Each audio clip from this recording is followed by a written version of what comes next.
Loué sois-tu, mon Seigneur.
Béni soit Dieu, créateur du ciel et de la terre.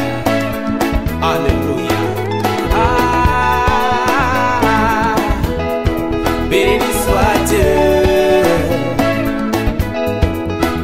Loué, loué, loué, loué, Dieu pour ses refaits.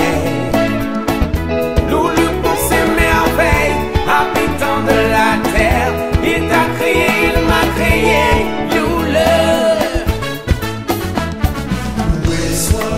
Seigneur pour faire le vent, loué sois-tu pour les nuages et la pluie, loué sois-tu. Loué sois-tu mon Seigneur éternellement, loué sois-tu à jamais dans tous les temps, loué sois-tu.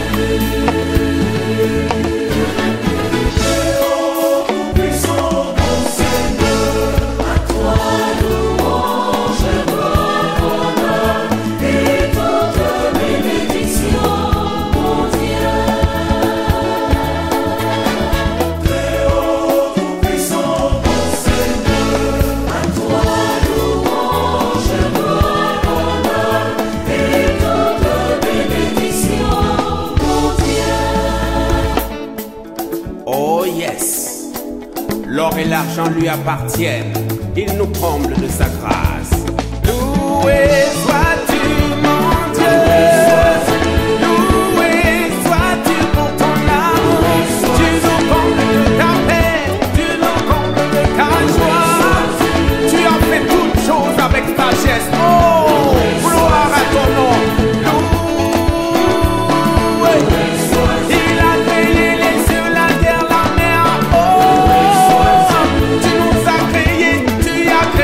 Frère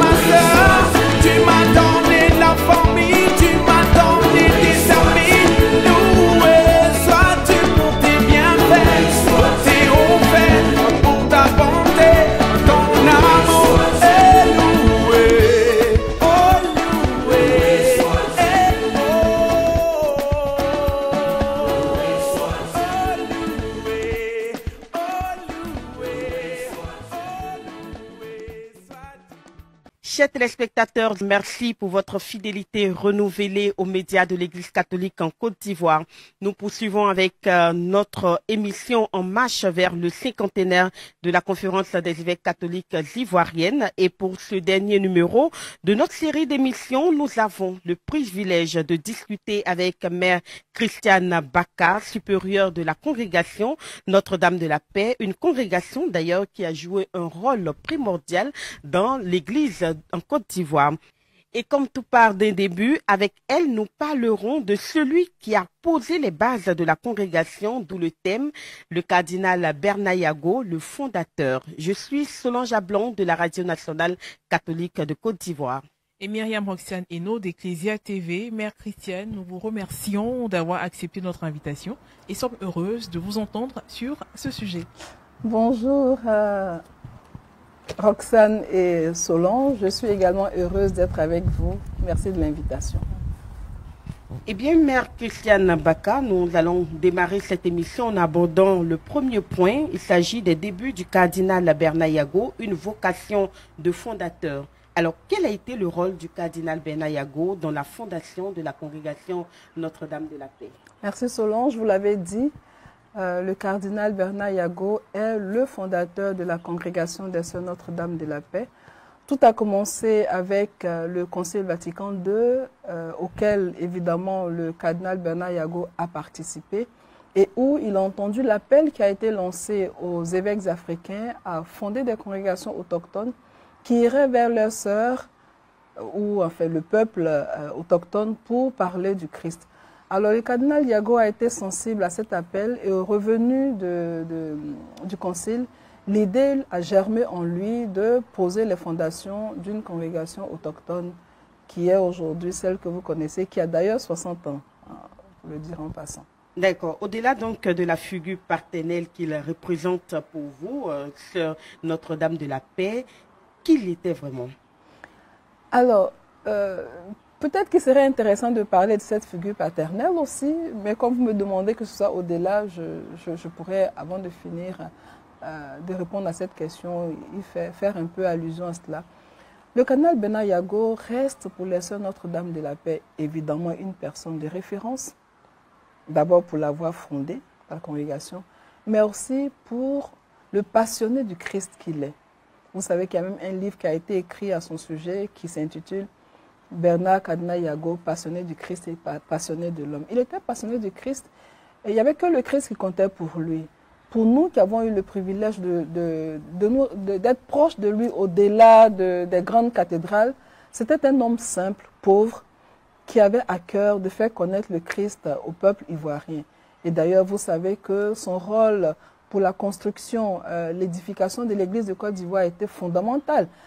C'est un homme qui était très libre et qui, pour rien au monde, n'aurait accepté de vendre l'église à aucune force qui soit.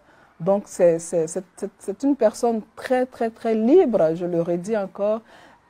Pour nous, notre Sœur Notre-Dame de la Paix, c'est un message qui n'a cessé d'inculquer à nos sœurs, prendre son autonomie par rapport à tout ce qui peut être des contre-valeurs de l'Évangile. Et quelles étaient ses motivations pour pouvoir créer cette congrégation et Notre-Dame de la Paix, d'où vient cette appellation également? Alors, les motivations, j'ai commencé à en parler. Le cardinal Bernard Yago a été marqué par le mauvais traitement que subissaient les femmes de son temps, par exemple, des femmes qui étaient expropriées des terres, ou des femmes qui subissaient la maltraitance après avoir perdu leur mari. Donc, il a été sensible à cette condition de la femme et a voulu créer une congrégation. Et je rappelle quand même qu'il était soutenu par la conférence épiscopale d'alors. Soit dit en passant, le nom Notre-Dame de la Paix, c'est vrai que ce sont les sœurs qui l'ont trouvé. Mais le logo des Sœurs Notre-Dame de la Paix que vous voyez sur toutes les affiches qui concernent la congrégation nous a été inspiré par Monseigneur André Duras lors de l'homélie de 1966, lors de la présentation de la congrégation à la nation ivoirienne. Il comparait la congrégation à une pirogue lancée sur les flots de la mer. Donc c'est de lui que vient cet emblème. Alors je disais que il était marqué donc par ce désir-là de promouvoir la femme. N'oublions pas que la congrégation est née dans la fièvre des indépendances et que tous les projets de développement du pays étaient plutôt adressés à l'homme, ce qui était normal. La femme était plus ou moins reléguée au second plan. Un plan évidemment noble puisqu'il s'agissait d'être le pilier du foyer. Mais le cardinal Yago a perçu que les femmes pouvaient elles aussi participer au développement de la nation ivoirienne et au développement de l'église de Côte d'Ivoire, qui était aussi, on va le dire, naissante. Hein. Donc, cette congrégation va naître avec pour mission de penser à la promotion des femmes et des jeunes filles en milieu rural et urbain avec l'objectif d'atteindre la paix. Et ma mère, pour vous, c'était un papy, un grand-père, vous le disiez. Donc, revenez un peu sur peut-être une petite anecdote. Comment ça se passait en général quand il venait vous rendre visite à la congrégation et tout ça? Alors, pour nous, c'était vraiment un papy. Je suis de la génération 97. Il était déjà à la retraite. Et il prenait plaisir à venir nous voir au noviciat sans appel. Admettons, nous sommes à 11 h, il appelle les supérieurs de communauté, les formatrices, et il dit « je viens voir les filles ». Alors les supérieures sont toutes tremblantes parce qu'elles, ce sont les aînées, elles ont connu le père plutôt rigoureux qui avait à mettre sur pied une congrégation. Nous, on était tout simplement contents parce que ces jours-là, c'était congé pour nous, on n'avait pas cours, on n'avait rien à faire. Et quand il venait, une image m'est restée jusqu'aujourd'hui. Il se mettait comme un papy vraiment dans la grande salle d'accueil et nous nous asseyions tout simplement autour de ses pieds. Les plus taquines le taquinaient, nous qui étions plus timides, on le regardait avec admiration et on aimait ce moment-là. Il venait toujours avec une bouteille de mouton cadet et de quoi manger. Donc on avait surnommé mouton cadet quand il devait venir. C'était des moments très, très, très agréables. Et moi, particulièrement, une chose qui m'a marqué dans cette étape de sa vie de papy, il pouvait parcourir des kilomètres pour aller voir une de ses sœurs qui était malade. J'étais novice, j'avais été opérée en 96. Il est venu dans la chambre de la clinique où j'étais et il me taquinait en disant si tu restes 15 jours ici, tu ne seras pas seule. Donc dépêche-toi de sortir. Ce sont des anecdotes comme ça, les sœurs en ont plein, qui, en tout cas, moi, m'a marqué et a fortifié en moi le désir de devenir religieuse. Très bien. Alors, ma mère, au-delà de cela, de cette personne simple, vous l'avez dit, pauvre, qu'il était une personne affable, très paternelle, que savez-vous de son parcours? Alors, le canal Bena Yago, c'est le deuxième prêtre de Côte d'Ivoire, après René Kwasi, donc fils d'un Aris, comme a écrit notre sœur Léontine, de Kwas Dabo. Il a été ordonné en 1947, quelques années après évêque, et je crois, si je ne me trompe pas, 1er mai 1947 évêque, 5 avril, d'ailleurs c'est mon anniversaire, 5 avril en 60 évêque, il a été créé cardinal le 2 février 1983, et je crois que c'est en 1997 qu'il est décédé, l'année d'ailleurs de mes premiers vœux, le 5 octobre 1997 qu'il est décédé. Et là, comment on se sent? On fait ses premiers vœux et papy s'en va. Oui, c'était très triste pour notre promotion, d'autant plus que je vous disais qu'il était très proche de la promotion. Nous rêvions de le voir présider lui-même notre messe et il n'est pas venu parce qu'il était malade. C'était le 29 juin 1997, il était déjà malade. Mais nous avons eu la grâce encore d'aller le voir à la maison. La dernière image qu'on a de lui, c'était en juillet-août 1997, lors des élections d'une supérieure générale. Il y avait le chapitre général et nous, les plus jeunes qui n'étions pas à ce chapitre, étions autour de lui lorsqu'on a appelé pour lui dire qu'on venait enfin d'avoir la supérieure générale après les élections. C'est la dernière image, c'était très très beau, mais effectivement, ne pas l'avoir vu à nos voeux, c'était triste pour nous. Et quelles sont selon vous les valeurs spirituelles qu'il incarnait et qui ont inspiré la création de votre congrégation? Je le disais tantôt, c'était un homme pauvre. Je peux raconter par exemple l'une des phrases qui peut être constituée comme fondatrice de notre famille religieuse lors d'une messe de vœux. C'était l'évangile de Luc, où c'est dit « Donnez-leur vous-même à manger ». Donnez-leur vous-même à manger d'abord au plan spirituel. Ces femmes que vous avez à les construire.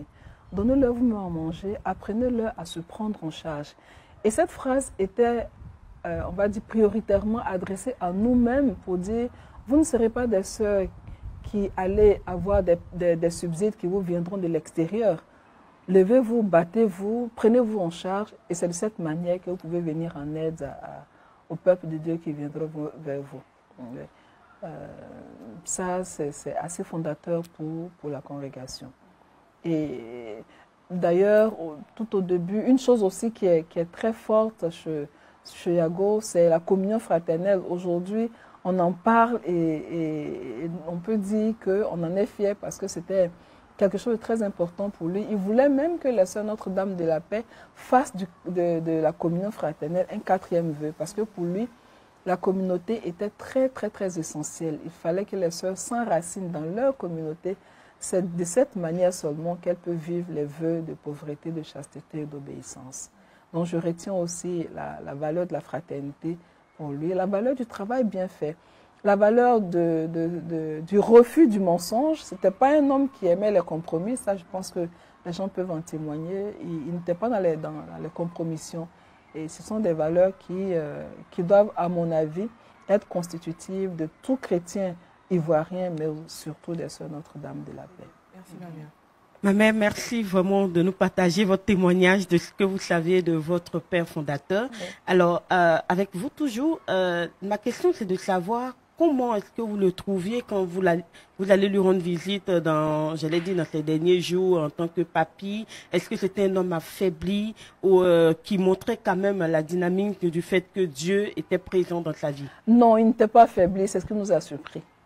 Il n'était pas du tout affaibli quand il venait nous voir la dernière année de notre noviciat. C'était un homme encore fort qui pouvait nous taquiner, qui pouvait dire à une d'entre nous, c'est lui à qui il disait « Quand tu seras sœur, je vais demander que tu viennes à mon service et je vais prendre les grands livres de martyrologie pour te maltraiter. » Bon, parce que Sylvie le taquinait beaucoup. Donc, ce n'était pas un homme affaibli.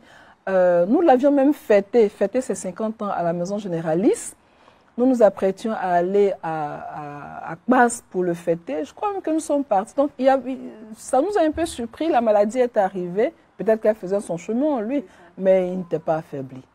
Est-ce que quand même sa mort a réjailli, s'est fait ressentir sur certaines d'entre vous au point où quand même on sent un peu un désespoir au milieu de vous? Oh que si. C'était ma première année de vie religieuse. Alors, j'avais l'avantage de tenir une caméra pour filmer. Donc ça a été ma force. Je n'ai pas pleuré. Mais je revois encore des aînés dans la désolation d'un père qu'elle perdait. C'est quand même leur père. Je me rappelle que j'étais assise à côté d'une qui disait « À qui nous laisses-tu » Bon, ben, c'était des phrases de désolation. Après, il avait tout préparé. Et puis, nous sommes filles de la conférence épiscopale. Donc, il y avait d'autres personnes, des oncles et des oncles papis qui étaient là. Oui, c'était un moment de désolation pour les sœurs. Un moment de désolation pour les sœurs. Alors, tout de suite après son départ, je l'ai dit, sa mort, comment est-ce que vous arrivez à vous familiariser avec les autres qui étaient là parce que vous n'étiez pas prête vraiment à cela? Avec les sœurs? Oui. Non. C'est pas compliqué pour une sœur de vivre en fraternité avec ses sœurs. Parce que tout est conçu de telle sorte que la fraternité est toujours de mise. La communauté, tu n'as pas le choix, ce sont tes sœurs et c'est avec joie. Et puis, il y a une pratique dans la congrégation qui fait que jusque-là, nous nous connaissons toutes. Tous les mois, nous nous réunissons à la maison généraliste. Nous devenons de plus en plus nombreuses. Pour les sœurs qui sont en mission à l'étranger, c'est plus difficile de connaître tout le monde. Mais pour nous qui sommes ici en général... C'est possible aujourd'hui? Aussi, oui, il y a des réseaux sociaux. Mais en tout cas, pour les rencontres, nous avons des rencontres mensuelles à la maison généraliste pour les récollections. Évidemment, pour prier, mais aussi pour être ensemble. Donc, c'est facile pour une sœur Notre-Dame de la Paix de se familiariser avec ses sœurs. Et avec les évêques, les autres évêques, avec qui ils vous laissaient désormais, parce que l'autre le disait, à qui il nous laisse? Est-ce que vous avez eu un autre père après son départ? Mais ils ont tous été nos pères, parce que nous sommes dans les diocèses et le canal Yago nous a fondé en priorité pour les paroisses, disait-il, en priorité pour l'évangélisation. Donc quand nous sommes dans il tenait il tenait vraiment à la bonne collaboration avec les prêtres. Les textes sont là, nous le disent. Il tenait à la bonne collaboration avec les prêtres et au respect de la hiérarchie. Donc nous nous sentons filles de tous les évêques. Évidemment, parce qu'il a travaillé avec Monseigneur, l'émérite de Bassam, Monseigneur Paul Dacoury, qui a voulu entretenir l'héritage de Yago et qui a toutes nos cérémonies. C'est vrai, nous avons peut-être avec lui un attachement fort, mais tous les évêques, pour nous, constituent des pères fondateurs de la congrégation Notre-Dame de la Paix. Moi, j'y tiens énormément. Je prends plaisir, par fidélité justement au Cardinal Yago, à inviter certains évêques pour nous prêcher des récollections, des retraites. Nous sommes filles de la conférence épiscopale de Côte d'Ivoire.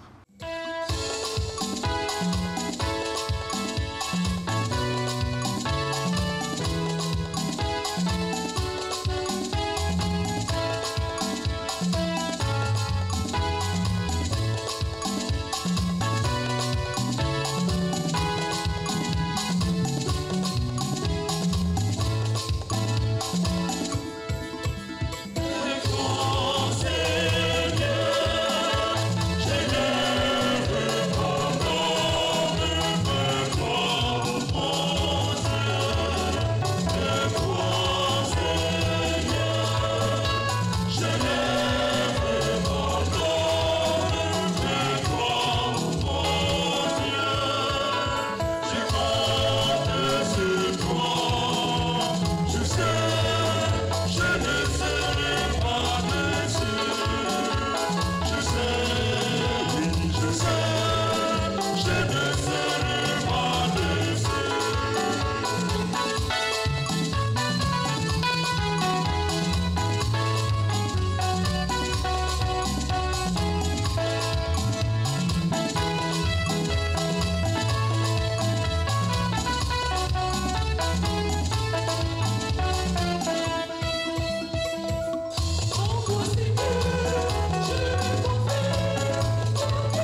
Nous allons aborder cette deuxième partie de notre émission en parlant des actions fondatrices du cardinal Bernard Yago.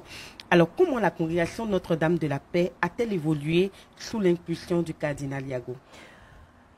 Pour répondre à cette question, permettez-moi de faire un clin d'œil mérité à nos sœurs Notre-Dame des Apôtres. Parce que quand même, les 12 premières sœurs de la congrégation sont issues des sœurs Notre-Dame des Apôtres. À mon avis, sans ce noyau fondateur solidement formé par les sœurs Notre-Dame des Apôtres, la congrégation n'aurait pas tenu. Donc je fais un clin d'œil à nos mamans, c'est comme ça que nous les appelons, grâce à qui la congrégation a pu prendre racine et continuer son chemin. Donc ce clin d'œil pour dire que quand les sœurs sont nées, l'accompagnement spirituel et structurel de la congrégation a été tenu, a été assuré par les sœurs Notre-Dame des Apôtres, une première supérieure générale Notre-Dame des Apôtres, une seconde, une des formatrices du noviciat qui était Notre-Dame des Apôtres. Nous avons été vraiment accompagnés sur le long terme par les sœurs qui ont donné assise à la congrégation. Et d'ailleurs, au plan même matériel, les sœurs nous ont légué au moins 3 maisons au début, grâce auxquelles, des maisons où il y avait des écoles, hein, et évidemment nous avons travaillé à fructifier cela, mais nous devons beaucoup à nos sœurs Notre-Dame des Apôtres, à qui nous disons encore merci. Monseigneur Bernard Yago avait plusieurs idées, plusieurs, j'allais dire, projets pour la congrégation Notre-Dame de la Paix. Alors, quelles étaient vraiment ses priorités en tant que pasteur et comment cela se reflétait-il dans son travail? Être passionné de Jésus, pour une sœur, ça c'est fondamental, être passionné de Jésus. Il était très rigoureux. Nos sœurs aînées nous en parlent, il était très rigoureux. Être conséquent avec ses engagements, ça aussi il y tenait. Et puis évidemment, comme je le disais tout à l'heure, travailler de ses mains. Alors, c'était un homme très dépouillé et il voulait ça pour les sœurs Notre-Dame de la Paix. Nos sœurs, une fois je me plaignais en disant aux sœurs, mais on n'a même pas de maison à Cocody. Et une des aînées qui disait, mais le fondateur tenait à ce que nous soyons dans les villages parce que pour lui, il avait fondé une congrégation de sœurs simples qui devaient aller dans les villages. Évidemment, l'évolution, les mutations sociales ont fait que nous sommes aujourd'hui, hélas, beaucoup plus en ville qu'au village, mais il tenait à ce que nous soyons assez simples, des femmes simples auprès de femmes simples. Est-ce qu'aujourd'hui, vous comptez vraiment réparer ou obéir à cette exigence de Monseigneur? Oui, le dernier chapitre en a beaucoup parlé. Nous cherchons encore le déclic qu'il faut pour correspondre avec les mutations aujourd'hui à cette intuition fondatrice, parce qu'à mon avis, ce qui nous a laissé doit évoluer. Les femmes ne sont plus préoccupées, même dans les villages, au tricotage que nous faisions ou à l'alphabétisation. Elles ont besoin de projets qui soient source de revenus pour se prendre en main. Et nous y réfléchissons énormément, surtout en cette année du 60e de la congrégation. Et comment déjà la congrégation essaie de s'adapter à l'évolution de notre monde? C'est vrai que vous réfléchissez, mais il y a quand même des initiatives qui ont été déjà engagées, qui montrent que vous essayez de vous mettre au diapason de ce qui est de ce monde aujourd'hui, ce qui nous est proposé. J'avais envie de dire qu'on s'est trop mis vite au diapason, puisque la quasi-totalité de nos écoles sont en ville. Et que dans les diocèses de l'intérieur, on a quelques écoles maternelles, mais on aurait besoin de renforcer davantage notre présence dans les diocèses de l'intérieur et dans les villages. Donc, oui. Bon, nous sommes, dans tous les cas, à mon avis, une intuition fondatrice qui reste trop fidèle à elle-même, c'est-à-dire qui reste statique, ne peut que mourir. Donc, très vite, les sœurs ont compris qu'il fallait pas correspondre trait pour trait à ce que le monde nous demande, mais s'ouvrir aux mutations sociales qui nous permettront d'exister. Parce que la formation, effectivement, c'est l'une des particularités de votre congrégation Notre-Dame de la Paix. Alors, on voudrait bien savoir, est-ce que au sein de ces établissements, ce sont les sœurs Notre-Dame de la Paix qui donnent ces cours, ou bien vous essayez de collaborer avec d'autres congrégations? Alors, nous collaborons essentiellement avec des laïcs. Il y a l'une ou l'autre école où il y a des sœurs autres que Notre-Dame de la Paix qui enseignent, mais essentiellement avec les laïcs. Mais nous restons ouverts aux demandes, par exemple, de sœurs de d'autres congrégations qui viennent pour vouloir enseigner, puisque c'est ce que nous savons faire. En tout cas, nous pouvons nous réjouir, et le fondateur peut aussi se réjouir de là où il est, parce que de cette manière-là, c'est-à-dire le fait d'embaucher beaucoup, vous trouvez une école où il y a une centaine d'enseignants, en tout cas, et donc de cette manière, nous pensons que nous participons à la croissance et au développement de la Côte d'Ivoire. Ouais. Alors, ma mère, dites-nous, où est-ce qu'aujourd'hui l'on peut retrouver les Sœurs Notre-Dame de la Paix? Est-ce qu'elles sont présentes dans tous les diocèses de la Côte d'Ivoire? Avec 60 ans quand même d'existence. Elles ne sont pas encore dans tous les diocèses de la Côte d'Ivoire, hélas, mais on espère pouvoir réparer ça. Il y a encore 2 ou 3 diocèses dans lesquels on n'est pas. Je ris parce que la dernière fois que j'ai rencontré l'évêque de Mans, Monseigneur Gaspard, il disait, mais au 50e de la congrégation, les sœurs sont venues à Lambon pour dire, nous sommes dans tous les diocèses sauf le diocèse de Mans. Cela m'a touché. Donc aujourd'hui, je ne dirais pas, nous sommes dans tous les diocèses sauf ceci. Mais il y a 2 ou 3 diocèses où nous ne sommes pas et on espère qu'un jour on pourra y être. Priez pour nous, pour que nous ayons des vocations, de sorte que nous puissions être dans tous les diocèses ivoiriens. Ouais. Eh bien, l'impact à présent de l'engagement du cardinal Yago sur l'Église et la société ivoirienne. À travers son engagement, ma mère, dites-nous, quel changement le cardinal a-t-il apporté à l'Église en Côte d'Ivoire? Alors, une chose qui me marque, je ne parle pas ex professo, mais une chose qui me marque, c'est l'affranchissement de l'Église de Côte d'Ivoire des autorités politiques. Monseigneur le cardinal Yago n'était pas un homme à acheter au début de la congrégation et je crois que cet héritage-là est continué par ses prédécesseurs. Donc ça, c'est quelque chose de très important. Je pense qu'il tenait, et je suis contente aujourd'hui parce qu'on voit comment les évêques sont habités par le désir d'une autonomie de l'Église de Côte d'Ivoire. Et je pense que c'était quelque chose qui habitait aussi le cardinal, travailler de ses propres mains. Alors, que peut-on dire également au niveau de l'éducation et de la formation des jeunes? Il tenait à cela. Je peux vous citer un exemple que certainement vous connaissez. C'est le foyer des jeunes filles travailleuses de Cocody. Il tenait tellement à ce que les jeunes filles se prennent en main qu'il a fondé ce foyer-là parce que la situation était que quand les filles quittent leur village après avoir fait le CM2, qu'elles arrivaient sur Abidjan, il y avait peu avaient des foyers ou des tuteurs pour les accueillir, pour continuer leur cursus. Donc l'idée lui est venue de créer ce foyer-là pour permettre aux jeunes filles d'avoir un endroit serein pour continuer leurs études. Et comment a-t-il été un bâtisseur de l'unité ecclésiale, selon vous? Peut-être que là, on peut faire déjà mention aux natifs de Kmas. On nous a raconté, on a une de ses petites nièces qui est religieuse chez nous, qui disait que l'unité lui tenait à cœur. N'oublions pas que sa devise, c'est qu'il soit un. Donc, dans son village, il s'organisait de sorte que le dialogue interreligieux soit déjà de mise entre les protestants et les catholiques. Et pour l'Église de Côte d'Ivoire en elle-même, je pense que si aujourd'hui ne sont pas divisés, on peut dire que les premiers fils dont Yago ont travaillé quand même à l'unité de l'Église. Une unité mais dans la diversité, puisque déjà en son temps, il était ouvert à la création de plusieurs autres diocèses, chose qui se continue encore aujourd'hui. Très bien, merci. L'un des héritages de Monseigneur Bernard Yago, c'est aussi la spiritualité et également du côté social. Alors, en ce 3e niveau de notre émission, le cardinal Yago et son héritage spirituel et social, nous l'abordons maintenant avec vous, Mère Christiane Bakam. Alors, quels sont les principes instaurés par le cardinal Bernard Yago qui, aujourd'hui encore, continuent de guider la vie de la congrégation Notre-Dame de la Paix? Alors, je le disais, un des principes majeurs, c'est travailler de vos mains et donner à manger. Je reviens dessus. Nous participons à la vie sociale de la Côte d'Ivoire à travers les écoles. Nous avons des écoles primaires, des écoles secondaires. Je disais que nous savons faire ça. Alors, peut-être que faire honneur au cardinal serait un jour de créer une université.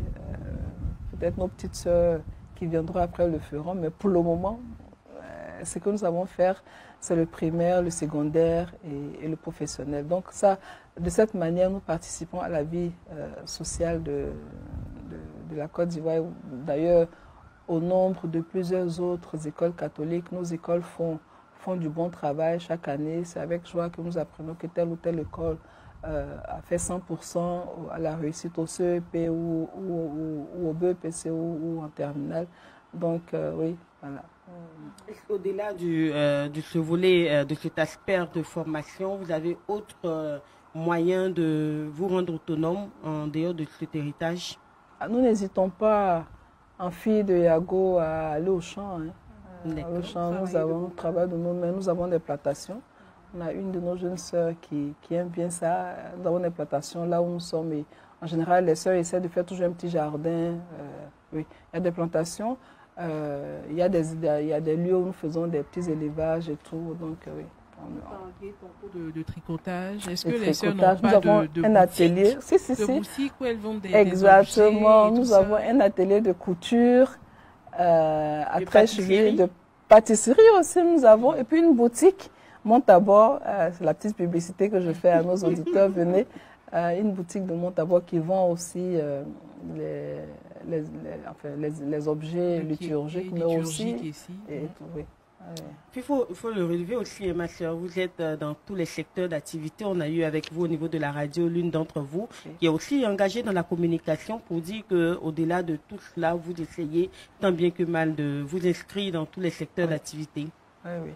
Oui, c'est vrai. Nous sommes pluridimensionnels. Mais ce qui est marquant, c'est vraiment l'éducation. L'éducation et la formation. Et évidemment, la pastorale, parce que ça, c'est en premier plan. C'est d'abord pour ça que nous avons été fondés. Et même l'école, c'est en vue de la pastorale. C'est notre manière à nous de travailler à la pastorale, héritage ou mission que nous recevons de la conférence épiscopale de Côte d'Ivoire. Mais Christiane Baka, comment les valeurs prônées par votre fondateur, le cardinal Bernard Yago, se traduisent-elles aujourd'hui concrètement dans vos actions au quotidien? Alors d'abord, il faut déjà les repérer. Je l'ai dit, la question de la pauvreté, du dépouillement. Une anecdote qui n'est pas rien, c'est que il voulait que les sœurs soient dépouillées, pauvres. Et nous avons construit une maison généraliste qui n'était pas à son goût, parce qu'il trouvait qu'elle n'était pas suffisamment pauvre, la maison. Et nous avions construit une maison à côté dans l'espoir qu'il passerait ses vieux jours avec nous. Il n'a pas habité la maison, il est décédé avant. Mais vraiment, je raconte toutes ces histoires pour vous montrer combien c'était un homme qui tenait au détachement et à une vie pauvre, qui révèle l'évangile, parce que le choix préférentiel du Christ, c'était les pauvres. Le Christ ne prêchait pas seulement la pauvreté pour les autres, il le prêchait et le pratiquait. Donc voilà, c'est une valeur qui lui tenait à cœur et à laquelle, en invitant les Sœurs Notre-Dame de la Paix, j'invite aussi toute l'Église de Côte d'Ivoire, les chrétiens en général, parce que seul le pauvre peut s'ouvrir à la fraternité. Seul le pauvre peut déceler là où le Christ l'appelle. Quand on est trop rempli, on ne peut pas s'ouvrir à la nouveauté. Seul le pauvre peut chercher le Christ. Or, la quête de Dieu est le lieu de l'ennoblissement de l'être humain. C'est en recherchant le Christ que nous accomplissons, en recherchant Dieu, que l'homme accomplit de très belle manière son être d'homme. Donc voilà ce que je peux dire à ce propos. Très bien. Ma mère, les Sœurs Notre-Dame de la Paix œuvrent pour la formation intégrale de la femme et de la jeune fille dans leur milieu de vie. Dites-nous, comment à ce niveau de votre mission, la mémoire du cardinal Yago est-elle perpétuée? D'abord les écoles, Mais ensuite, dans les écoles, pas seulement l'instruction, la formation du cœur. Je disais en début de mission que nous avons été fondés, nous portons le nom Notre-Dame de la Paix. Donc, au-delà du charisme de la femme, nous travaillons à la paix. Dans nos différentes écoles, nous avons des petites commissions qui s'appellent porteurs de paix, où nous essayons de former la jeune fille pour qu'elle soit ambassadrice de paix. D'abord dans son milieu et ensuite à l'école d'ailleurs et dans son milieu. Et nous savons que la paix est fondamentale parce que ce n'est que dans un cœur pacifique qu'on peut faire les bons choix de la vie. On ne peut pas faire de bons choix avec un cœur troublé. Et la paix est source du pardon, la paix est source de charité et d'amour. Alors, que diriez-vous aux jeunes générations qui ne l'ont pas connu, mais aujourd'hui bénéficient de son héritage spirituel et social? Les jeunes générations des Sœurs Notre-Dame de la Paix ou des Sœurs Notre-Dame de la Paix et même autour de vous. Tous les 5 octobre, nous essayons de demander à toutes les sœurs qui l'ont connu de raconter un peu leur vie avec lui et les anecdotes. Et donc, on a un groupe où on raconte ça. Je souris parce qu'il y a une jeune qui ne l'a jamais connu, qui met dans le groupe. Ah oui, en telle année, il m'a parlé à Botro. On a bien rigolé. C'est là pour montrer qu'elles sont un peu... comment vous dire ça? Elles auraient aimé l'avoir connu comme nous l'avions connu, mais à travers ses écrits, ses homélies et nos écrits à nous, où sa pensée est prégnante, elles essaient elles aussi de le connaître. Alors à la jeune génération, au-delà de la congrégation, ce que je peux dire à ceux et celles qui ne l'ont pas connu et qui pourraient perpétrer son héritage, c'est de travailler à la paix, de travailler à la liberté intérieure. C'était un homme très libre. De travailler à accorder aux vraies valeurs de l'Évangile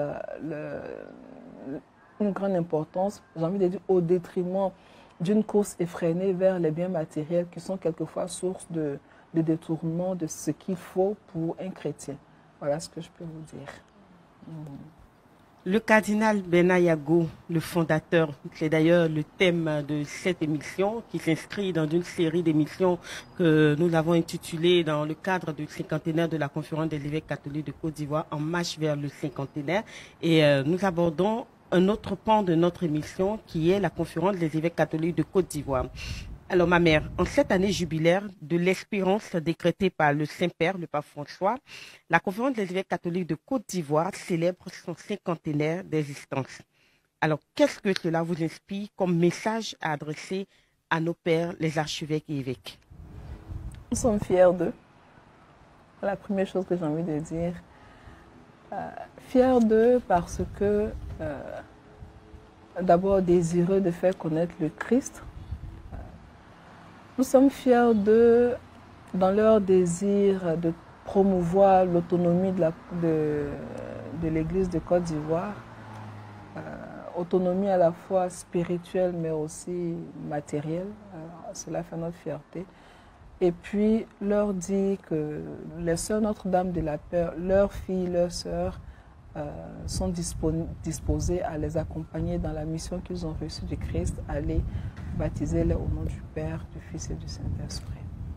Alors, la Conférence des évêques catholiques de Côte d'Ivoire, c'est également un garant de l'héritage qu'a laissé Monseigneur Benayago. En tant que fille de Monseigneur Benayago, comment est-ce que vous vous organisez pour vous inscrire également dans ce jubilé de nos pères, les archevêques et évêques? Alors, les sœurs, on attend les programmes de ce jubilé et nous y participerons massivement. Nous sommes filles de l'Église de Côte d'Ivoire, nous y tenons, nous aimons bien dire ça, donc nous participerons de manière qualitative à ce qui va se prévoir en vue de la célébration de ce cinquantenaire. Mais Christiane Baka, nous arrivons au thème de cette émission. Nous vous remercions profondément pour votre disponibilité et vos réflexions, vos réponses très enrichissantes que vous avez pu apporter durant cette émission sur le parcours du cardinal Bernard Yago et l'œuvre de la congrégation Notre-Dame de la Paix. Son engagement et sa vision continuent donc d'inspirer et de guider l'Église catholique en Côte d'Ivoire et au-delà. Que Dieu bénisse votre mission. Merci Solange, merci Roxane. Merci ma mère. Ce fut une joie pour moi d'être avec vous. Voilà. Alors, en ce cinquantenaire de la conférence des évêques catholiques de Côte d'Ivoire, il est important de se souvenir des pionniers comme le cardinal Bernard Yago, de mémoire bénie, dont la vie reste un modèle de foi et de service. Nous vous remercions d'avoir partagé avec nous ces instants de réflexion et d'information. Merci à vous, chers téléspectateurs, pour votre fidélité. À très bientôt.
sauveté, mon Dieu,